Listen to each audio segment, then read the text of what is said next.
مٹھائی کھلی ہوتی ہے نا تو اس پر مکھی بیٹھتی ہے، یہ آپ کو بھی اندازہ ہوگا. آپ کوئی میٹھی چیز کھلی رکھ دیں اس پر بار بار آ کر مکھی بیٹھے گی. مثال کر دو بھئی یہ مٹھائی کی یہ کھلی رکھ دیں آپ تو اس پر بار بار آ کر مکھی بیٹھے گی نا. آپ مکھی ہٹائیں گے پھر بیٹھے گی، پھر مکھی ہٹائیں گے پھر بیٹھے گی، پھر مکھی ہٹائیں گے. آپ کب تک مکھی ہٹاتے رہو گے؟ اب مکھی کی برائی کرو گے نا کہ مکھی ایسی مکھی ایسی. اب مکھی ہے ہی ایسی نا. ہر مکھی کہاں آ کر بیٹھ رہی ہے؟ ایک اور مکھی ہے جو نہیں آ رہی ہے، وہ دوسری جگہ پہ جا کر بیٹھ رہی ہے، پھولوں پہ جا کر بیٹھ رہی ہے.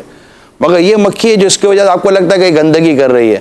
اگر آپ اس مٹھائی کو یا اس کوئی بھی چیز کو جس کو آپ کو مکھی سے یا گندگی سے دھول مٹی سے بچانا ہے تو اس کے لیے اس کو کور کر لیں.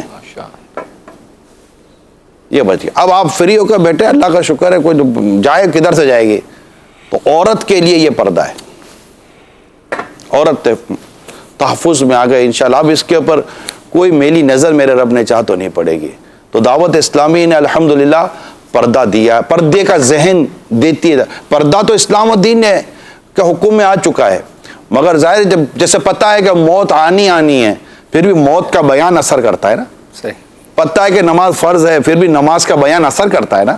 اس لیے عورت کو پتہ ہے کہ پردہ ہے ہی میرے لیے، مرد کے لیے پردہ تھوڑی ہے، پردہ ہے ہی میرے لیے. تو اس کو پردے کا بیان کرو.